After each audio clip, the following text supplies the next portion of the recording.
Hey guys, what's up? It's Schla coming back with today's second episode of Walks with Schla.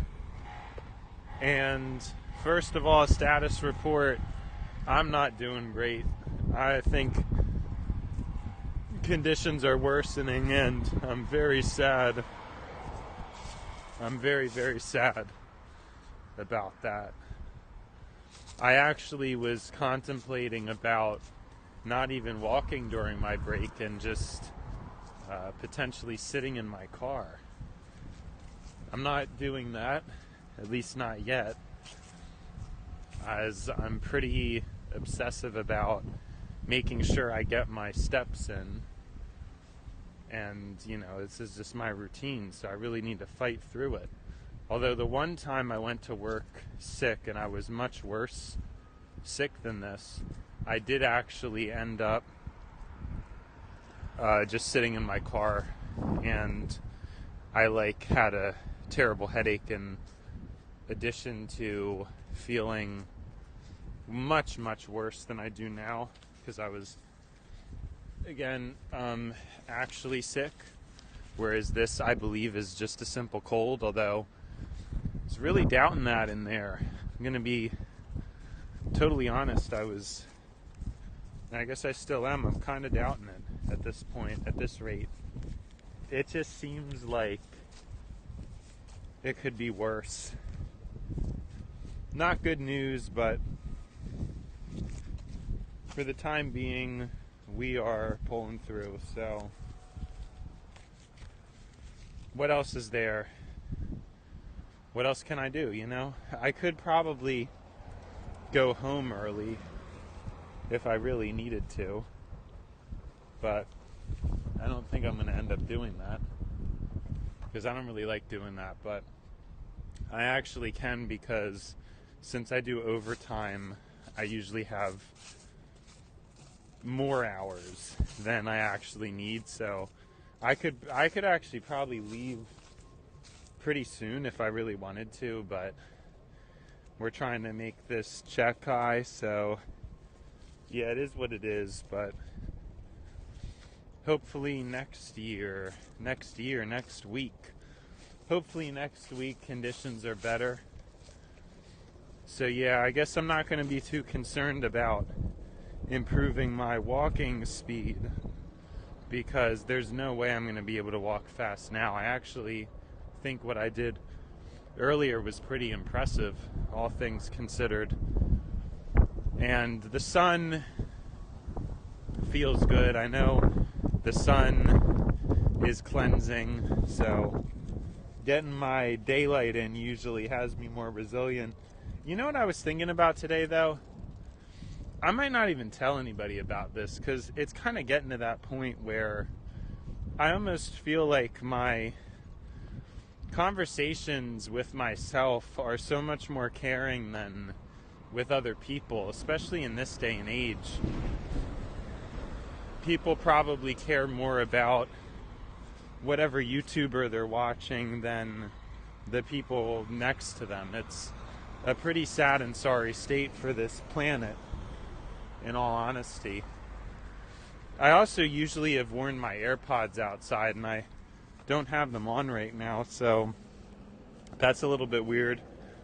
I'm kind of becoming one of those odd people where I just always have them in. It's just kind of nicer. I'm not really sure how that could be affecting me, because it may be negative, but it's just so much nicer just to have everything quieter. Now when I take them off, it's like, wow, stuff is terrible. Not so much outside, it's mostly inside when working, and all the noises and loud noises that come along with that. People talking. But outside, honestly, the occasional drone of a car and the wind doesn't really faze me too much, believe it or not. So it's interesting how that all works. But yeah, when I'm in the shade, it kind of stings out here. Stings a bit of cold. I feel colder than usual too, which is why I'm low-key wondering if it's more of a sickness than I thought. Like, conditions are definitely worse. So I'm really hoping that tomorrow things will be better. I'm trying to take it easy, and tomorrow especially, I think, no, not tomorrow, tonight, I'm going to take it real easy. I think I'm going to have to incorporate cheese back into my diet. I had taken out cheese because I was trying to be pretty aggressive about cost reduction, and cheese is the most expensive, it was the most expensive thing I was purchasing, but I really miss it. I don't know. I just ate so much of it, and I'm really missing it a lot. Then also come to find out, cheese is allegedly the most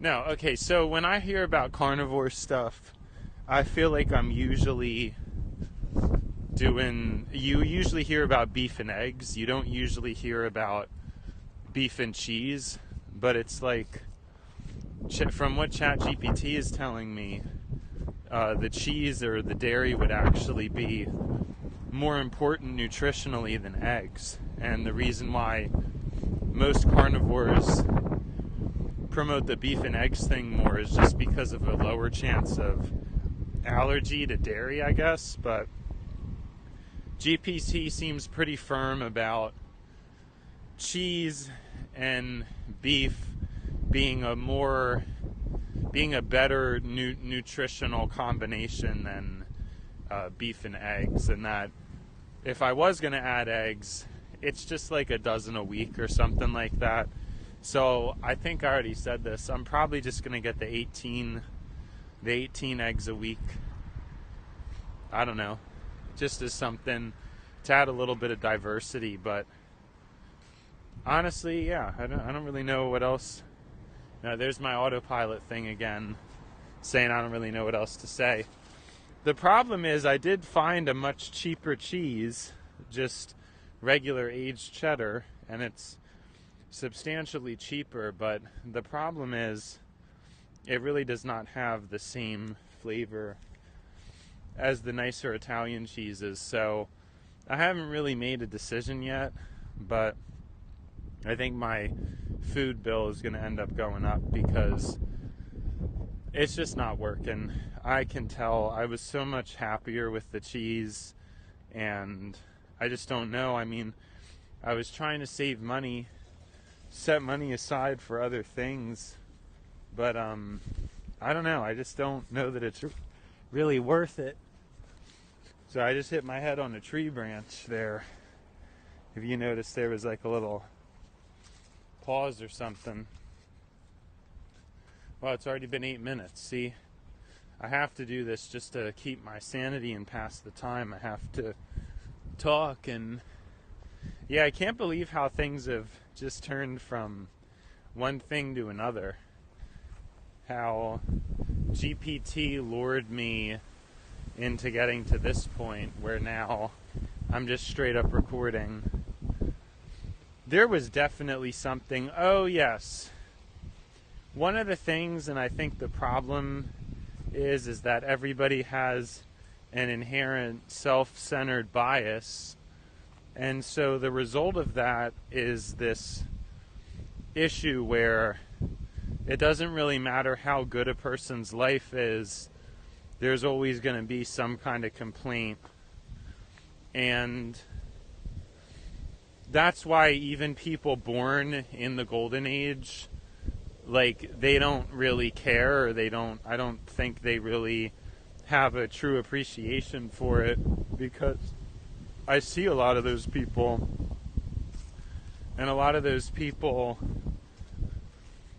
still have therapists and still need help or whatever. I guess that's partially due with the fact that reality itself has declined, even if people don't realize it.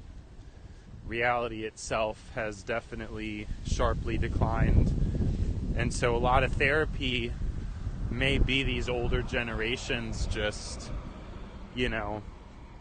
hanging on. But it's still not fair. A lot of these older people are in better mental condition than the youth. And therapy, again, is like a privilege where lots of richer and typically older people have the luxury to have it, whereas there's a lot of people like myself who didn't have it, and that's a huge mismatch, because I actually would really try to do a lot of the stuff or really listen and talk, and I think I would get a lot out of therapy.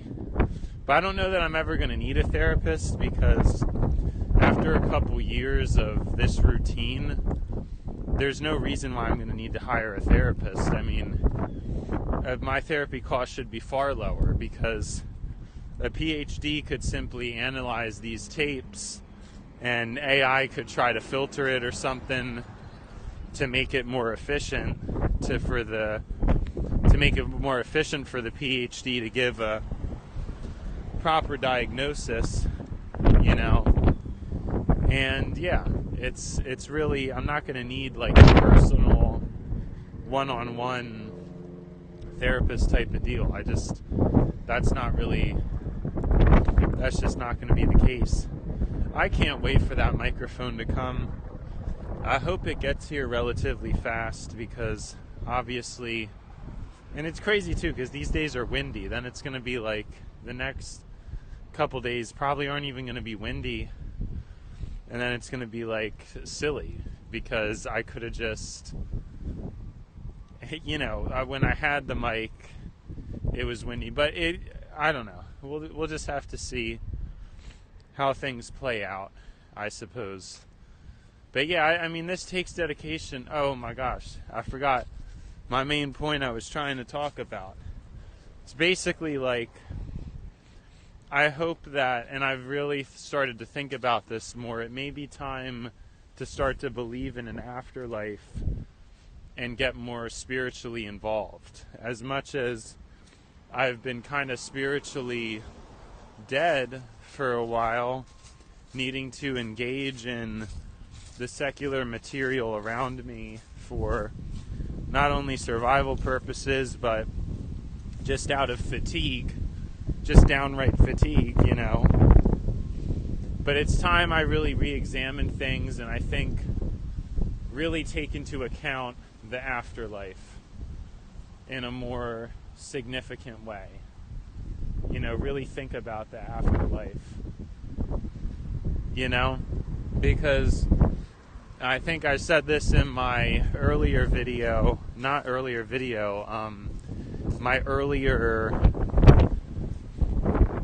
in the Car Rides with Schla.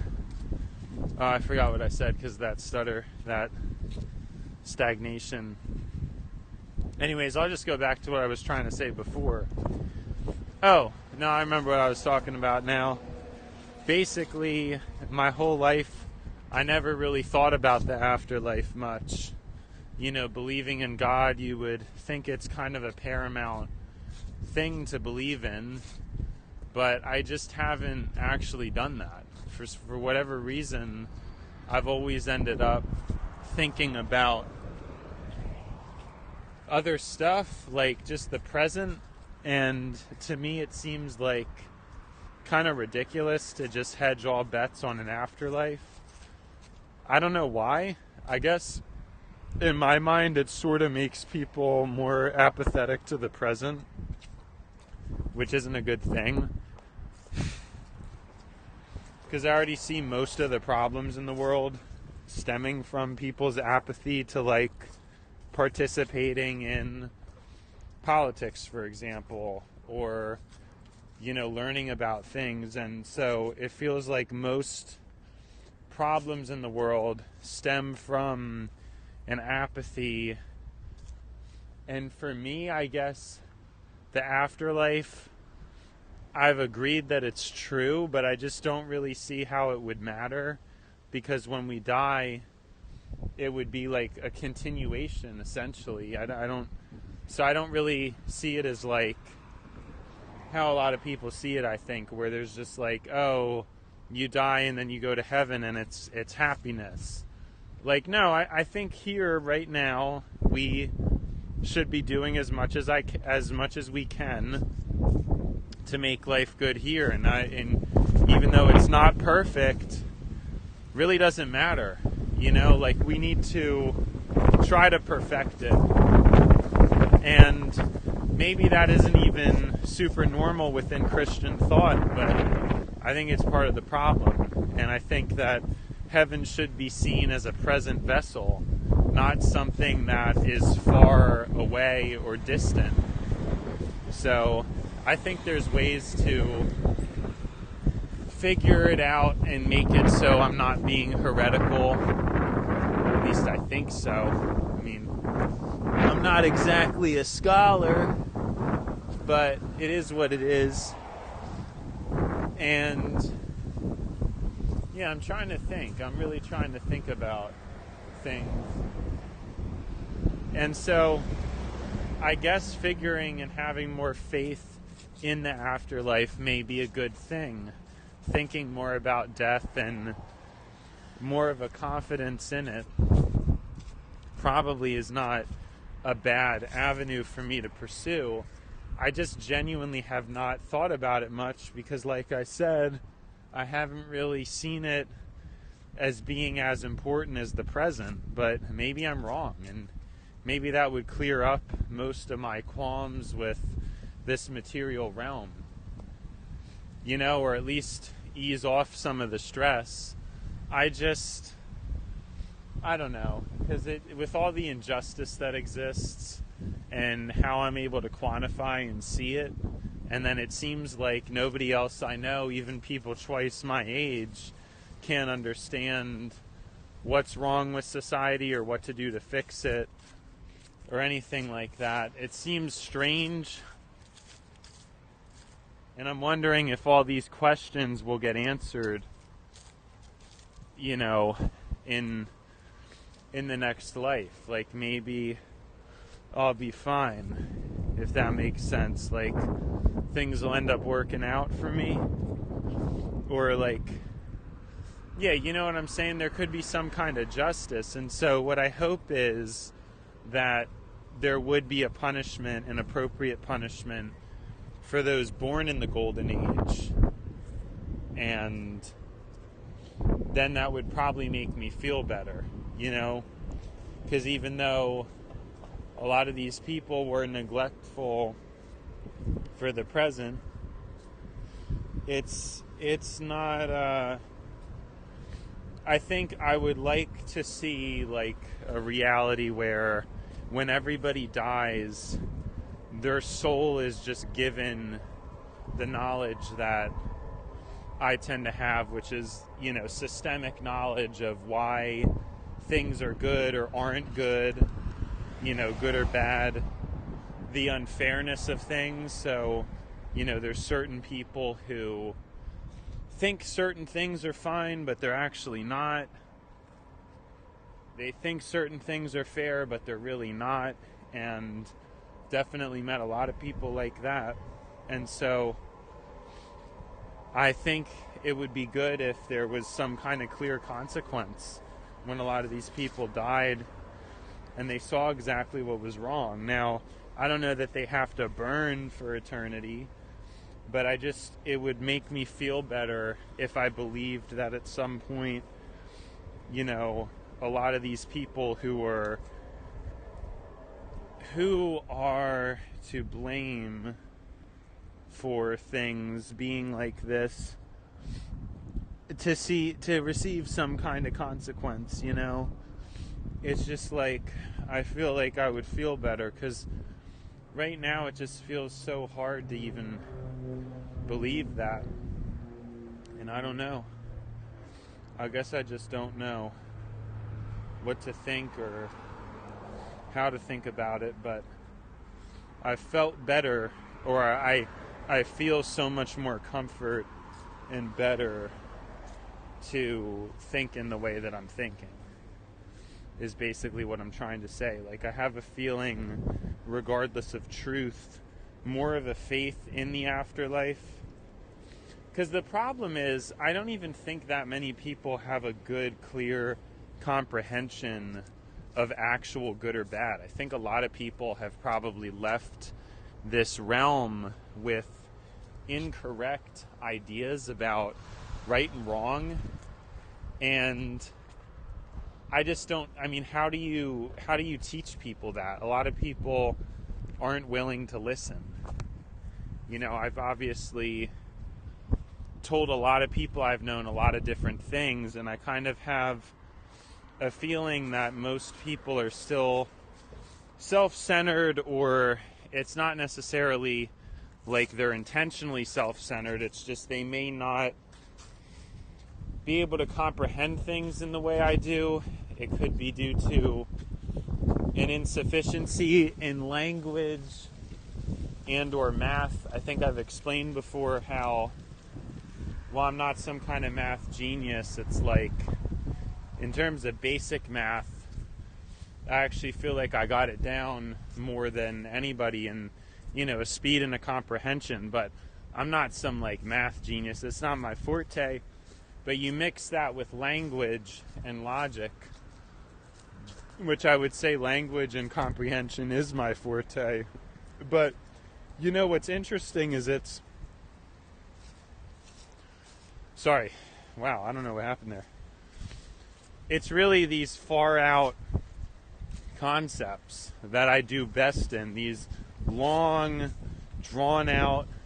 I mean, I'm honestly, in this world, I don't think I appear very impressive. I don't really have like that much. That's like my flaws. It's like when something's got to be quick, like taking a test quickly and trying to get like a perfect score. Like, I'm not really, I mean, I did well. I do well on tests, but, you know, I never did like phenomenal. I never did all that great with tests. But there's other people who might do well on tests, but then when it comes to a zoomed out look on humanity, I'm not really going to be sure that they even know as much as I do, or have as good of a comprehension of reality. Although I would assume there's probably a pretty strong correlation with mathematicians having a better grasp on things. And even with myself, it's taken me to be this old. Like, when I look back at my younger self, things were not complete. I mean, I had some wisdom, but honestly, a lot of things were just kind of incorrect that I believed or thought. And it's taken me to this age to where now it kind of feels like I have more of a grasp on things and kind of what's right or what's wrong. Understanding things more about, you know, the evil nature of the baby boomers and Gen X, which is not something I would have pinpointed earlier. And so now it's like my time has come. I feel like, you know, before we were like on a 2 or 3 cylinder engine, at least now we're up to a 4 cylinder. Things are normal. And I'm only going to assume that as time goes on and I learn more and listen to more, I will continue to only grow further.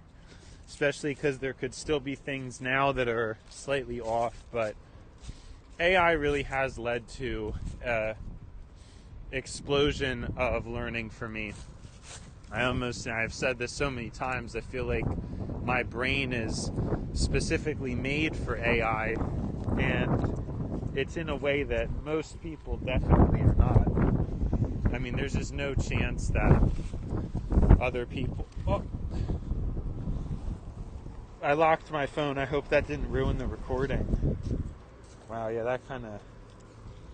Well, since I'm anxious about that, and it's kind of going to be time to wrap it up anyway, I think Schla just going to call it a day. So, that's been Schla, and until next time, it's bye Schla. See you, Schla.